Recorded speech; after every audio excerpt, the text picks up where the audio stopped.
Hello and welcome to the JW Thoughts channel. My name is Wally, and today we are going to be examining the Sunday program of the 2022 Pursue Peace Convention. Yes, we cannot be stopped by Watchtower. We will not be silenced. Our power is just too strong. You can never defeat me.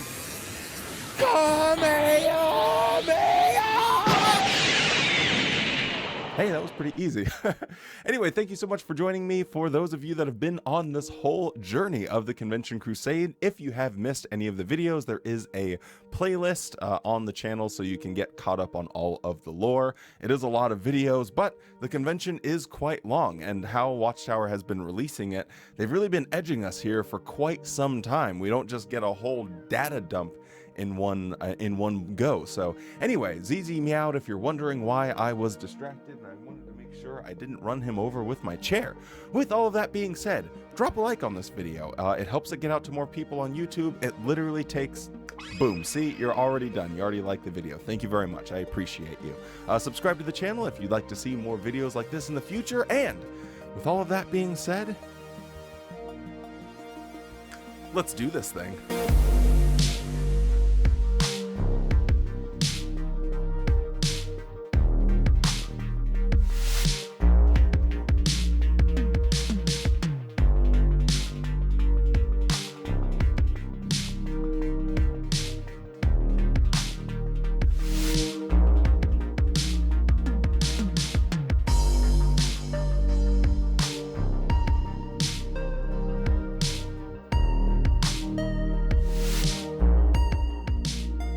Welcome to the fifth session of our Pursue Peace Convention, which corresponds to the Sunday morning session on your program. Our music video presentation is about to begin. As you watch, please notice how pursuing peace with God brings great happiness. Hey, I doubt it!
What is with the cleaning obsession? It just kept going on and on and on and on.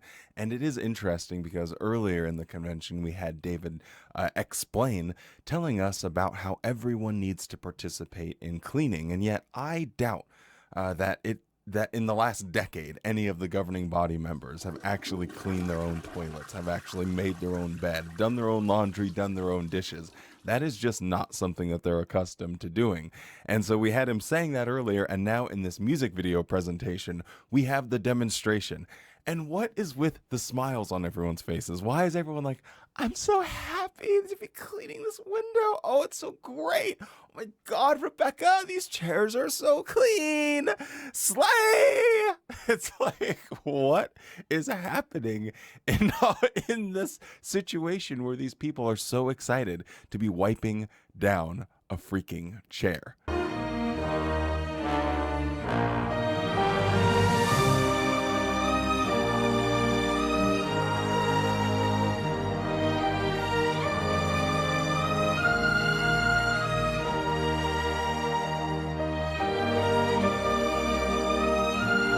Now, I found this to be a little interesting how Watchtower portrayed this based off of that small little sample size I did in asking what age people were baptized. and it was something like 80% of people were baptized before they were 16. And here they show mostly adults and just like one little girl that's getting baptized. And it is interesting that they're showing mostly adults because they don't want to actually show what a real baptism looks like. A bunch of little kids getting dunked. You were in my little poll, you were more likely to be under the age of 11 than you were to be over, I think, 18. So it's really insane that they're showing, oh no, look at all these happy adults that are getting baptized. We are on to you, Watchtower. We know better. We've opened our third eye and are looking right into your soul. At times, specific challenges can make it difficult for servants of Jehovah to pursue peace. What are these challenges and how can we overcome them? These questions will be answered in a 7-part symposium.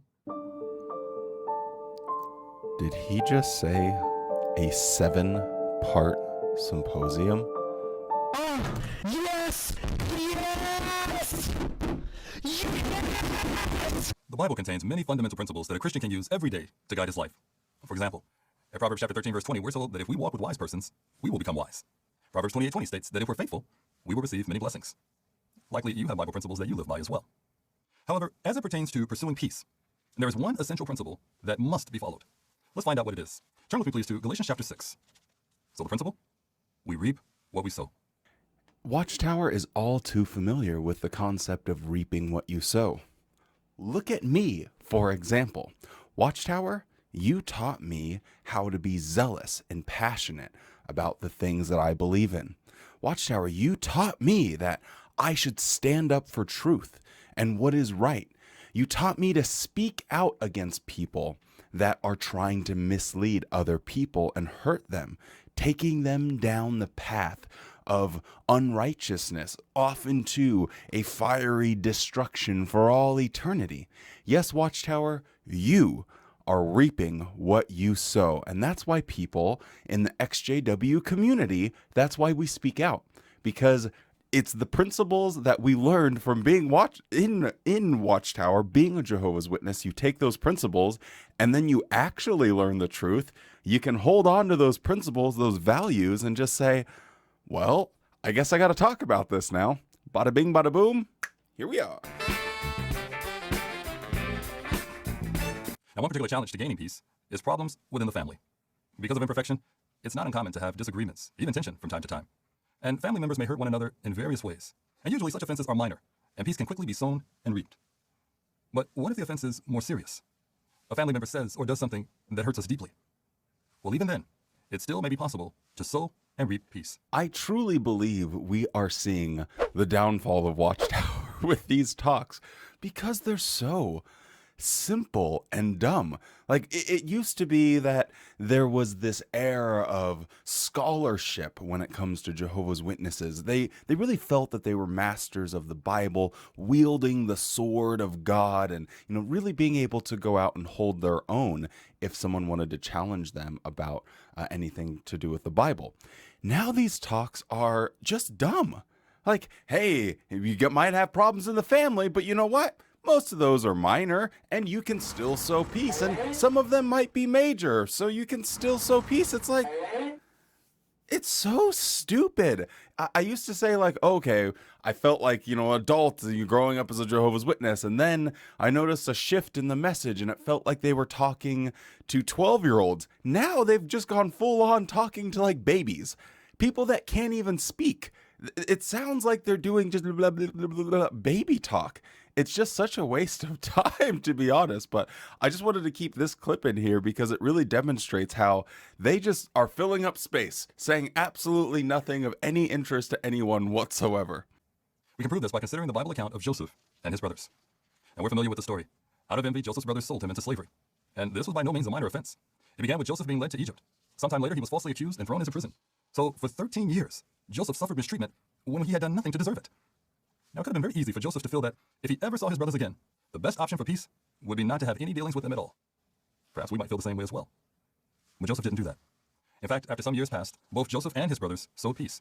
I know I wasn't the only one thinking, that story sounds familiar. Someone unjustly being thrown and cast aside by their own family, never to be heard from again, even though they had done nothing wrong. Actually, in fact, they had done the right thing. They were standing on a truth, a moral compass that said, no, I need to advocate for truth and honesty. And I can't. I physically, mentally, spiritually, or otherwise, I cannot support something that I just know is false. Yeah, that's us apostates getting cast aside by our family. Well, how can the example of Joseph and his brothers help us today? In the following dramatization, notice how a family member sows peace.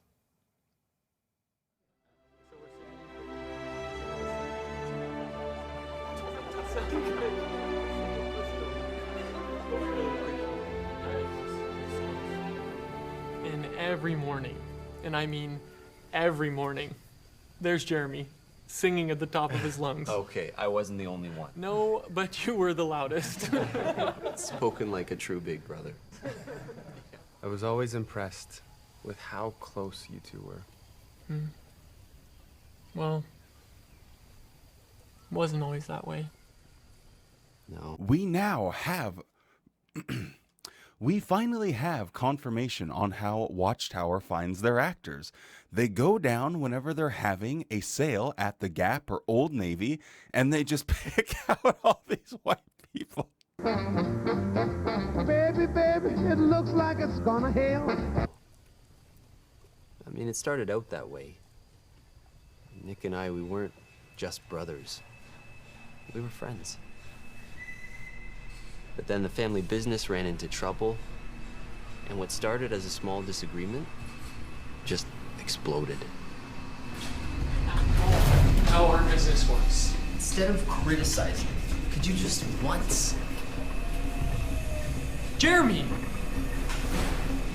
Do you have any idea what this is gonna cost us? I didn't have a choice. You went behind my back. What's your problem? You're the problem.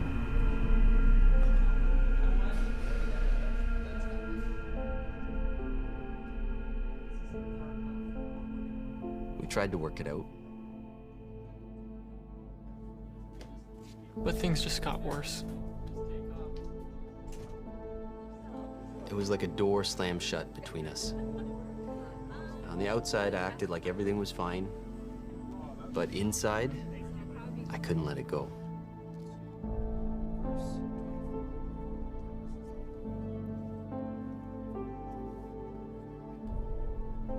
I felt like a total hypocrite.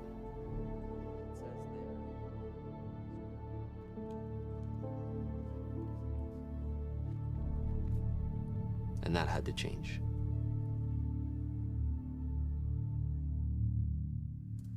I like how the big brain noggins over in Watchtower video production department or the writing department was trying to figure out how they could naturally introduce this situation where there was some fighting between two brothers.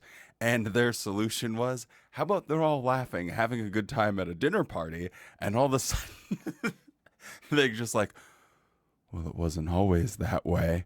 It's just like it's so weird and uncomfortable, and it doesn't seem very realistic. Shout outs to Watchtower for their sound design department. They are stepping it up there. For that little moment when they were in the shop, I thought Optimus Prime was about to come out. They had the full-on Transformer music going. What's your problem? You're the problem. What's your problem? You're the problem.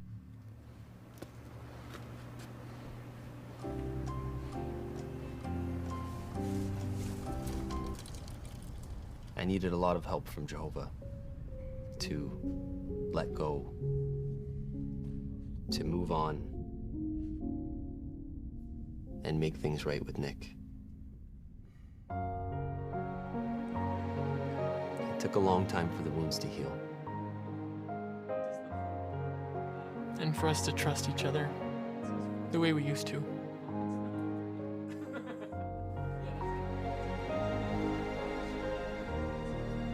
But we did.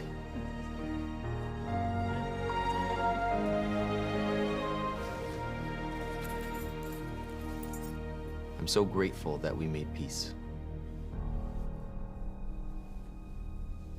Before the world turned upside down. Whoa, the huge reveal. This happened. Dun dun dun.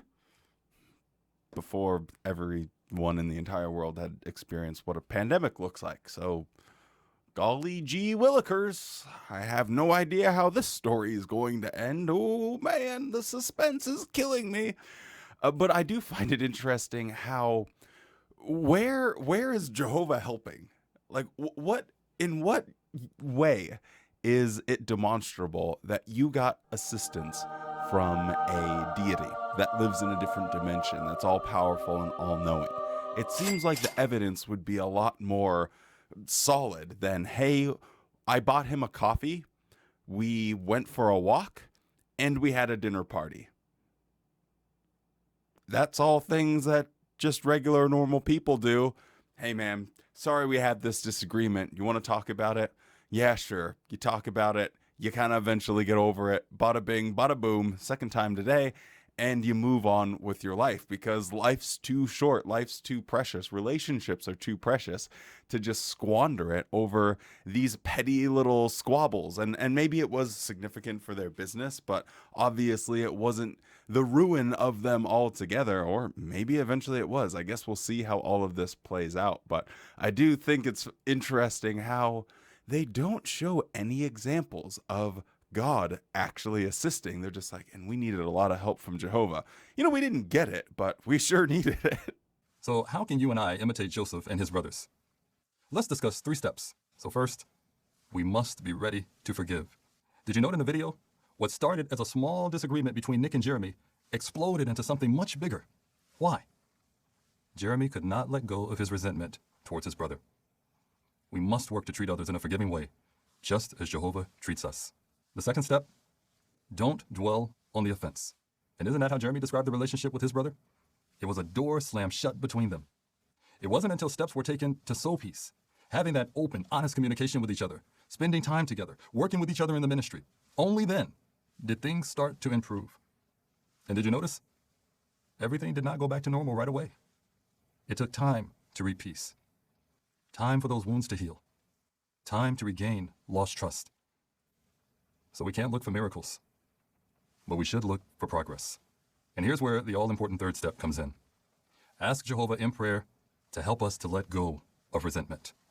Oh yes, only when they worked in the ministry together were they able to resolve their differences with his brilliant 3-step program to healing a broken relationship. First, you got to be ready to forgive, and then you got to go out and service together in order for that to happen.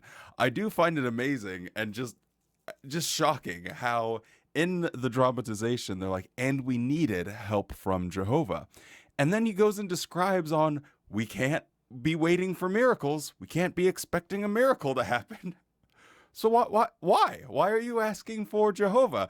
And then at his last step, he's like, and pray about it. So he says, look at how they relied on Jehovah. No demonstration of how they got God's help.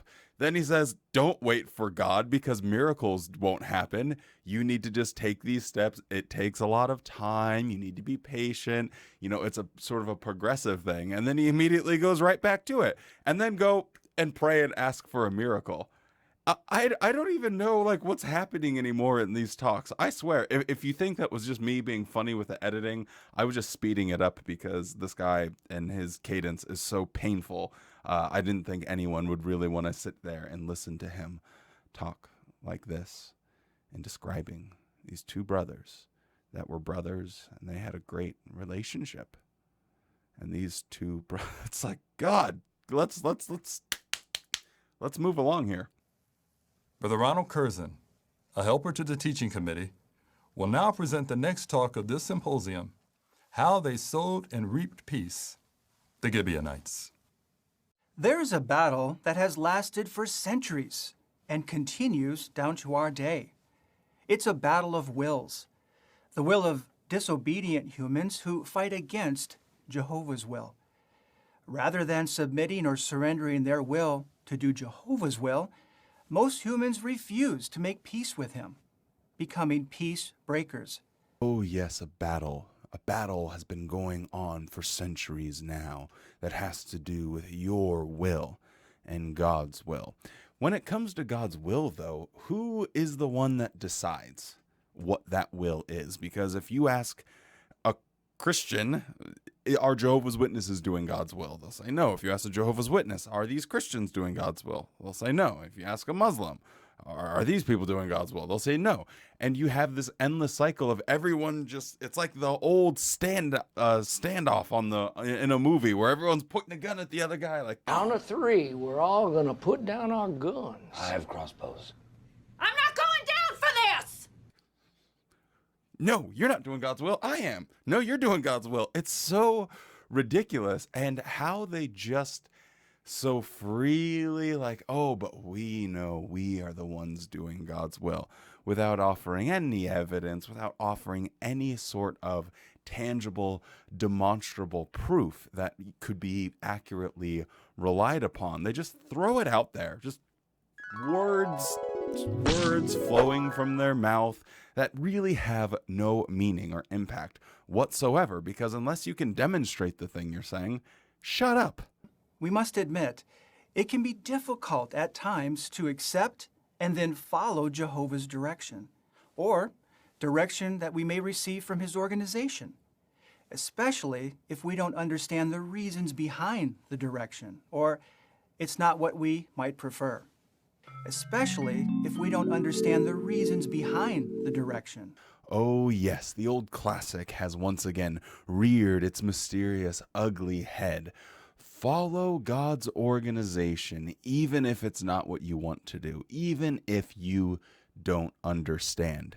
You peons are just a bunch of bozo brains that can't handle the overwhelming overload that is God's spirit direction. So we have to act like a filter, sort of like this new microphone setup that I have. Thank you so much to You Know Who You Are for helping me set it up, and thank you also for you who know who you are for helping me pay for it as well. So I very much appreciate you guys. But with this, I speak into it, and why it was always peaking before is it needed something called a compressor. So now it filters through a compressor and it sounds good.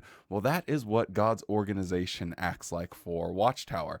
They are this device that has to filter so that way it's not too loud for those idiot Jehovah's Witnesses in order to get God's direction. They rip away someone's spirituality.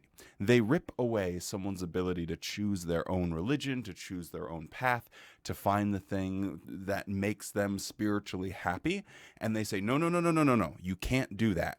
We are the ones that tell you. And whether you like it or whether it makes sense to you, you still have to follow. That's literally what he just said. Even if it's not what you want to do, even if you don't understand it, you still have to follow. What is needed to sow and reap peace? Humility. Humility is defined as a lowliness of mind, freedom from pride or arrogance. A humble person is not self-willed, but they actively look for ways to sow peace with Jehovah and others. To anyone that was thinking to themselves, Wally, I think you're being a little too critical. I think you're being a little hard on God's organization here. I mean, surely they're not trying to rip away everything from someone. Well, you heard it here. A humble person is not self-willed. Thank you, Zizi. I very much appreciate you ruining that take. But you know what? We're going to leave it in there. Keep it all natural this time. But isn't it amazing? He says right there, a humble person is not self-willed. What do you mean I'm not self-willed? So who's willing me if it's not myself? Oh, it's God's organization. They are giving me the directions. They are setting goals for me. They are the ones telling me what I need to be doing with my time. They are the ones telling me how I'm going to be happy. They're the ones telling me what clothes I can wear, what music I listen to, how I need to treat other people. You see? I wasn't being dramatic. They literally rip everything that makes a person and try and make them a drone for Watchtower. Can we stop this cruel game and allow the boy to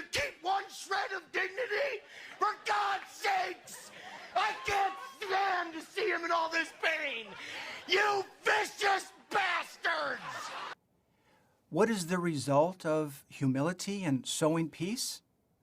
Notice what Proverbs 22 and verse 4 says. The result of humility and the fear of Jehovah is reaping, notice, riches and glory and life. Yes, everlasting life. Why read that scripture? Why on God's green earth are you going to read a scripture that literally flies in the face of everything, the point you're trying to make? The things it mentions are riches and glory and life. Oh yes, we need to be humble, and notice what we will gain from being humble. You'll get rich, you'll gain glory, and you will live. And how does he just contextualize it? By just saying, yes, everlasting life. It's not, what are you talking about, Ronald? Oh man, Mr. McDonald out here not even paying attention to the words that are coming out of his mouth. He has no idea what he's saying. Oh, that is so funny to me. Because when I heard that, I'm like, wait, the benefit of being humble is you get rich and you get glory? Okay, hey, let's go, baby. It's so funny to me. The Bible contains many fine examples of those who sowed and reaped peace by humbly submitting to Jehovah's will. Let's consider the example of the Gibeonites.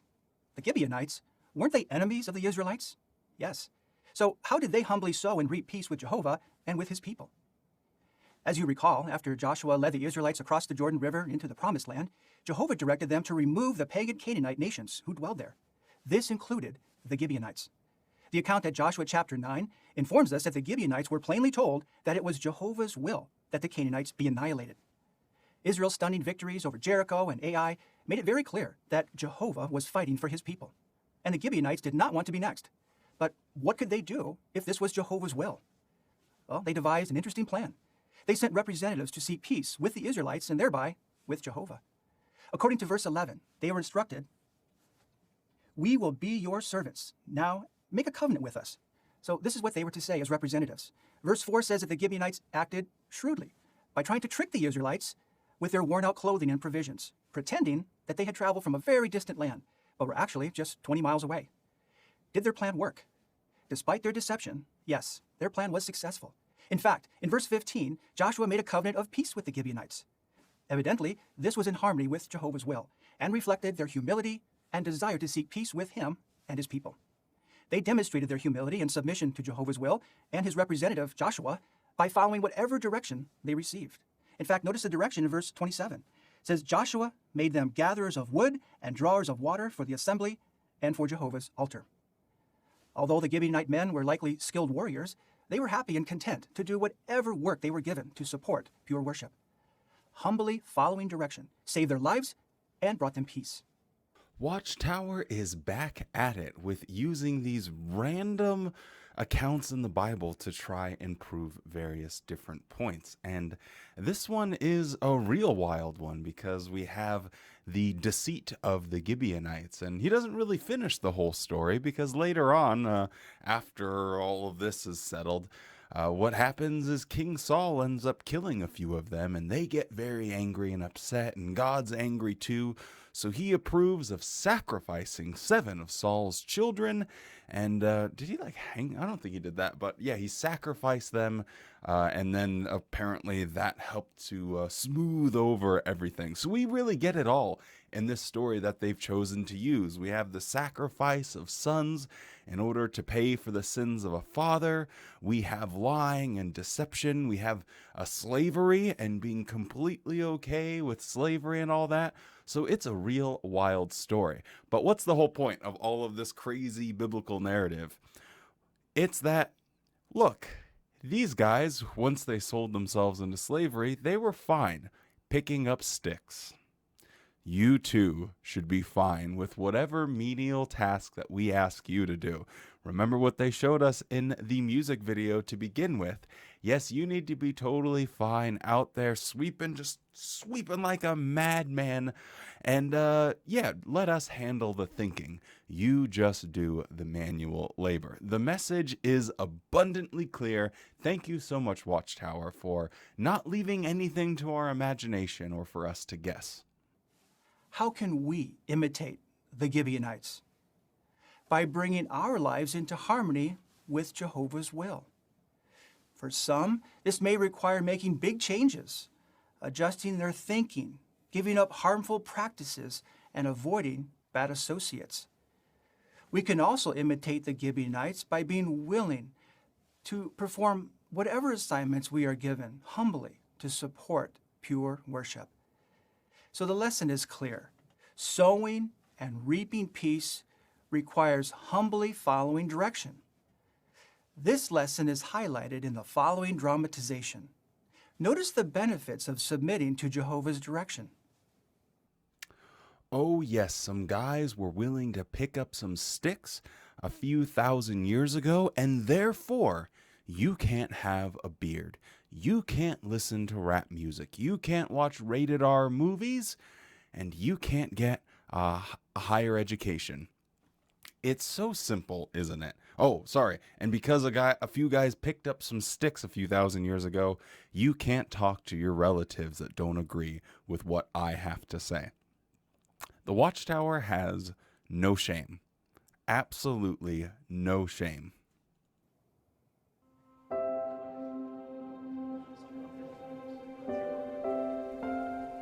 You see, the pandemic lasted longer than any of us expected.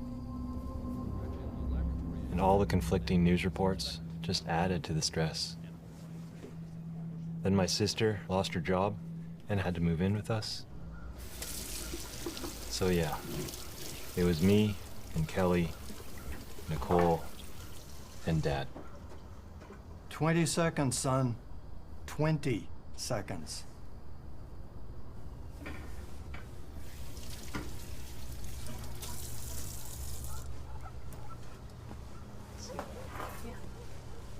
Where's your mask? Don't worry, Here. You can use this one. I won't get near anyone. Gary. Listen, nobody at the warehouse is wearing masks. And do you know how many people have actually gotten sick? 0. So far. You saw the last governing body update. We can't let down our guard, not now. Dad. I feel sometimes we are genuinely reaching rock bottom, and somehow Watchtower just manages to make it worse and worse. There's lots of different things to comment on in this little particular section that we got going on, so take part. Comment down below what you thought of this little section. But when he says, you saw the last governing body update, didn't you? Why? Why? You're not listening to the governing body for health advice. Why are you going to listen to Tony Morris and Stephen Lett? These guys are a bunch of actual clowns with very few functioning brain cells. And you're going to look to them for medical, health, and safety advice. That's your game plan. You're sitting there thinking, yeah, the world thinks they know, but the governing body, they're the real ones that understand how to keep me healthy and safe. It's unbelievable because they are the ones that are writing this. They are the ones that are controlling the narrative when it comes to what's coming out of Watchtower when they're writing these talks and, making the convention program. So you have to see them thinking, wow, yeah, we need to portray Jehovah's Witnesses sitting in their home and him giving some good direction by pointing out that what we said, you should take that advice. Don't point to any doctors. Don't point to anyone that's been studying viruses for decades. Don't look at any of that. Look at what the governing body has to say. The same people that believe a literal Adam and Eve once existed, and they were deceived by a talking snake, and that a donkey talked to a guy, and that the entire world was underwater and only saved because of a 600-year-old naked drunk man that built a magical otter box in order to save kangaroos, polar bears. You're gonna listen to these absolute idiots for medical and health advice? What? What is happening in this dramatization? You saw the last governing body update. We can't let down our guard, not now. Dad, I get it, okay? Look, I think it's great that the brothers are trying to keep us safe. But But what? don't you think that they're, overreacting?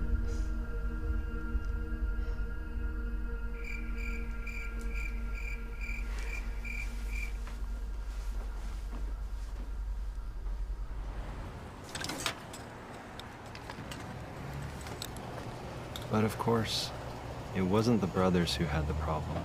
Now I can't play it, or now I can't show it on YouTube, but you guys know the meme I'm thinking of.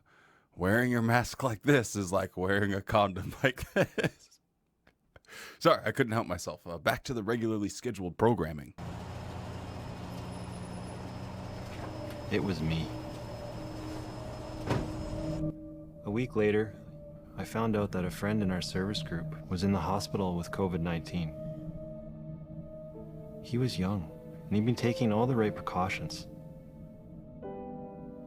I had really let my guard down.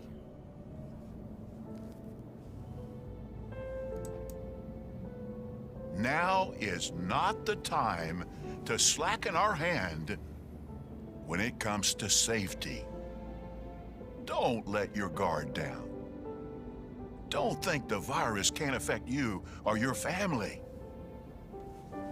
I saw how the organization was really trying to protect us, and how much my decisions were affecting others, including the people I love the most. As the pandemic dragged on, I learned the importance of being humble and obedient.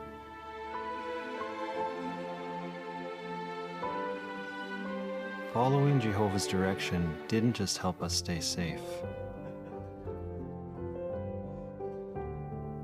It brought us peace. The governing body are trying to protect Jehovah's Witnesses? Wow, this is news to me, because it seems like they have a long history of not being able to sufficiently protect children. In fact, it would appear that they have a long history of actively making it harder for parents to protect their own children. They have a long history of making it harder for their community to protect children. You really think that the governing body are interested in protecting you? I'm sorry, you are just flat out wrong. They can't even do the very, very basic that a society necessarily has to do in protecting, the next generation that's coming up. They would rather protect themselves, and they've demonstrated this. They are going out of their way. They are willing to lie, do anything in order to protect themselves over anything else. So that statement, you can just kiss my ass with that, because no sirree, Bob. Now, the other aspect of this is how funny it is that in the higher-ups in Watchtower, their little wet dream here is Jehovah's Witnesses just glued to the TV. Even at night, they're watching, maybe even re-watching, maybe even try watching. Who knows? Maybe it'll just be like a quintuple watch party for the governing body updates, when I think most people can hardly even stomach getting through them. What timely lessons, especially with all that we are facing today. Like Gary, there are times that we may need to adjust our thinking on matters and put aside our personal opinions and preferences so we can loyally and humbly follow Jehovah's direction, or whatever direction we receive from his representatives, the faithful and discreet slave. Gary learned an important lesson. Humbly following direction doesn't just help our family stay safe, it brings us happiness and peace.